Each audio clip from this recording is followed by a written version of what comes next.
ఏపీలో వరద ప్రభావిత ప్రాంతాల బాధితులను ఆదుకునేందుకు స్వచ్ఛందంగా అనేక మంది ముందుకొస్తున్నారు. నెల్లూరు నగరంలోని ఏసీ కూరగాయల మార్కెట్ వ్యాపారస్తులంతా కలిసి వాహనాల్లో 30 టన్నుల కూరగాయలు బాధితుల కోసం పంపించారు. ఈ వాహనాలను నెల్లూరు రూరల్ ఎమ్మెల్యే కోటంరెడ్డి శ్రీధర్ రెడ్డి జెండా ఊపి ప్రారంభించారు. వ్యాపారస్తులను కోటంరెడ్డి శ్రీధర్ అభినందించారు. దయనీయ పరిస్థితుల్లో ఉన్న వారికి అండగా నిలవాల్సిన అవసరం ఉందన్నారు. ఇంకా అనేక మంది దాతలు ముందుకు వచ్చి బాధితులను ఆదుకోవాలని ఎమ్మెల్యే కోటంరెడ్డి శ్రీధర్ పిలుపునిచ్చారు.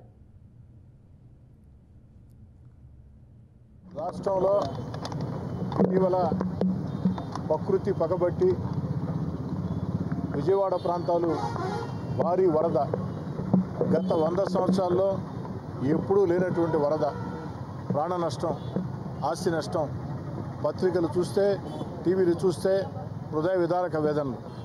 ఈ యొక్క ప్రతికూల పరిస్థితుల్లో రాష్ట్ర ముఖ్యమంత్రి చంద్రబాబు నాయుడు గారు గత 10 రోజులుగా స్వయంగా ఆ యొక్క వరద సహాయ చర్యల్లో పాల్గొంటూ 74 సంవత్సరాల వయసును కూడా లెక్క చేయకుండా పర్యవేక్షించిన తీరు.